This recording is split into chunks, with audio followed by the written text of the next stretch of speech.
Hello, what is your name? My name's David Hutchins. Okay, well, I will ask you some questions for this interview, and please respond to them.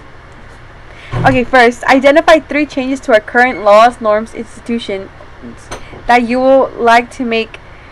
That you would like to make. That I would like to make? Mm-hmm. Well, as a voter, one thing that I would love to vote against, if it ever, which should come to Congress, is against insider trading, which is something that politicians seem to benefit a lot from, because you have people like Nancy Pelosi who earn a six-figure salary, but yet she's a millionaire. She's worth a couple $1 million. And it's not only her, it's Republicans too, but she's like the most famous example of it. And in any other circumstance, if any other person did such a thing, they'd be thrown in jail. But it seems to be just kind of like they turn a blind eye to that.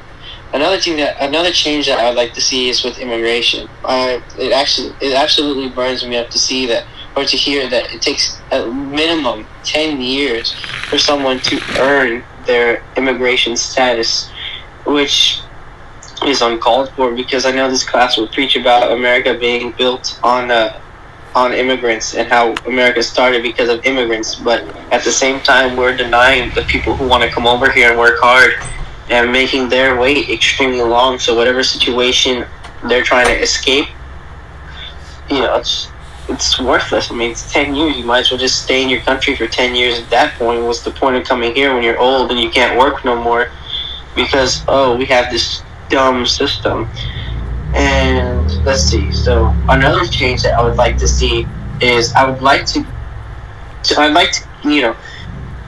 get rid of income tax. And it's very hard to just get rid of income tax because it was invented, or it was brought up for the sole purpose of refunding the war. I believe it was World War II or one of the two. After one of the world wars, the government needed to pay off their debts, their military debts. So what they decided to do was, at the end of the year, they tax everybody off of the money that they were able to earn. And ever since then, that same money has been used for other kinds of funding, our government spending, that honestly, it honestly contributes to making the economy worse, because they figure they have this extra money. So then people will get taxed even more because they want to take that extra money out, which is ridiculous, because how are you going to tax somebody all year on the money you let them take home and then tax them again? It makes absolutely no sense, because then they got to pay state taxes, and they got to pay property tax, and they got to pay school tax.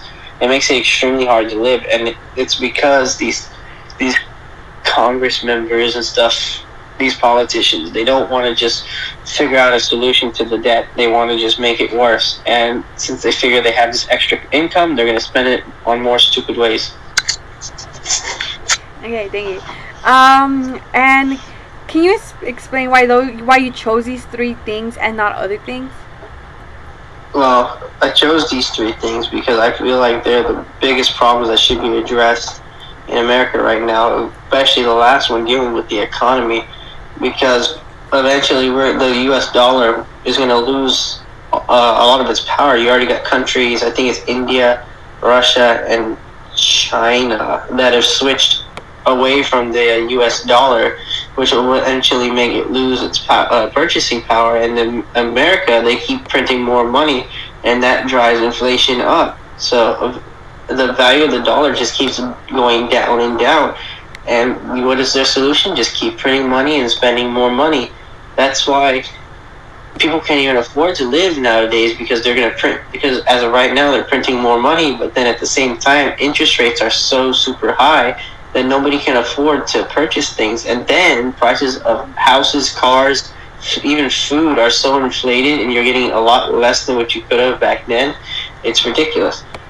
As for the immigration, I feel like immigration should be a solution that should be focused on, because you got Democrats and Republicans arguing about border security, and Democrats saying no, there should be no border security or very lax border security, and letting these migrants or protesting to let these migrants in, but then you got states like Texas, Governor Abbott saying, no, we got to keep them out, put barbed wire up, when the real problem here is the courts and how long they take the process.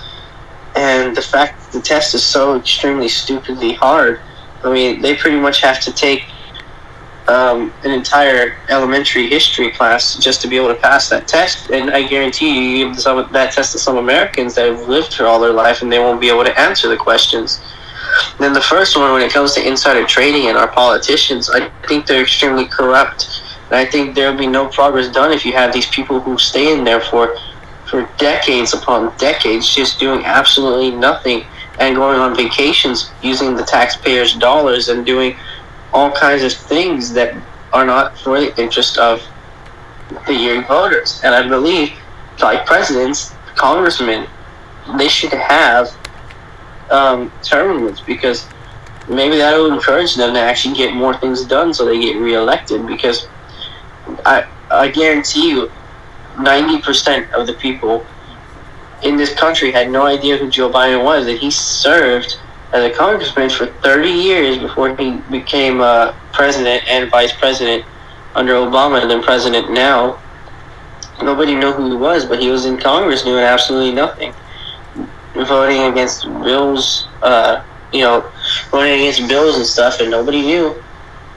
I mean, so I think that's one of the biggest problems that need to be addressed before we can get any progress done.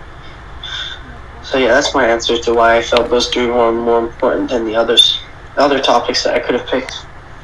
Okay, thank you so much. How does your reasoning for each change the take on the veil of ignorance into consideration? The veil of ignorance being like detaching your own needs and wishes from a particular person or group to make like fair judgment. So it's actually pretty easy for me, because I am an American citizen and my entire family are American citizens. So I feel like I have no real bias when it comes to the immigration topic. I think it's just ridiculous and it's sad to see how long it takes and how broken our system is when it comes to fixing the status of immigrants. Now, developing ignorance will still bring me to my conclusion about the congressman, because when I remove any personal biases about having to go to work and stuff just for them to spend my money, removing that bias, it still makes no sense how they're able to break the law. It's written, in law, you're not supposed to engage in stuff like that.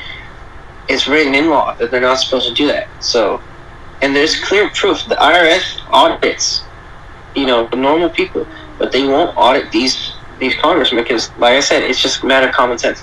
How do you make six figures but then have millions in the bank? It's fishy. It's extremely fishy. And you trade your stock so many times. I mean, either they're just the congressmen are just the smartest stockbrokers out there, or they just know something. And then as for the last one, I mean, removing bias from that, I mean, it still makes sense. I mean, like, why? I just really don't know how to say it. I mean, all these are pretty much no-brainers. I mean, it's the law in most of them, and if not the law, it's just sad how ridiculously broken the system is. And I feel like anybody would agree that they need to be fixed.